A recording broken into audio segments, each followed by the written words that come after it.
PCB ने Asia cup के मैचों के टिकट रिफंड करने के बारे में पॉलिसी जारी कर दी। पाकिस्तान क्रिकेट बोर्ड ने एशिया कप के मैचेस के टिकट्स रिफंड होने से मुताल्लिक पॉलिसी का ऐलान मैचों के दौरान बारिश के खतरात के पेश नजर किया। एशिया कप के अहम तरीन मैच में आज दो रवायती हरीफ पाकिस्तान और भारत आपस में टकराएंगे। श्रीलंका के महकमा मौसमियात ने पहले पाकिस्तान भारत मैच के दौरान पूरे रोज बारिश की पेशनगोई की थी, ताहम अब नई पेशगोई में कहा गया है कि मैच के दौरान सिर्फ 1 घंटा बारिश हो सकती है। इस हवाले से पाकिस्तान क्रिकेट बोर्ड की जानिब से भी सोशल मीडिया पर एक पोस्ट शेयर की गई है जिसमें टिकट्स रिफंड पॉलिसी की वजाहत की गई है। पीसीबी के मुताबिक एशिया कप के मैचेस के टिकट सिर्फ इसी सूरत में रिफंड हो सकेंगे जब मैच टॉस से पहले खत्म हो जाए या फिर मैच का वेन्यू तब्दील हो जाए और टिकट होल्डर्स के लिए नए वेन्यू पर मैच देखने के लिए पहुंचना मुश्किल हो। पाकिस्तान क्रिकेट बोर्ड की जानिब से बताया गया है कि टिकट्स रिफंड नहीं होंगे अगर मैच का टॉस हो जाने के बाद मैच खराब मौसम की वजह से खत्म कर दिया जाए या मौखर कर दिया जाए और दोबारा खेला जाए। ताहम अगर मैच रीशेड्यूल हो और टिकट होल्डर के लिए मैच देखना नामुमकिन हो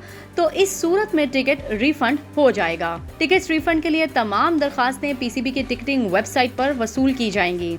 रिफंड दरखास्त वसूल होने के बाद 10 वर्किंग डेज में इस पर अमल होगा। टिकट्स दूसरों को फरोख्त करने या तब्दील करने वाले रिफंड के हकदार नहीं होंगे। ग्राउंड से निकाले गए अफराद भी टिकट रिफंड नहीं करा सकेंगे।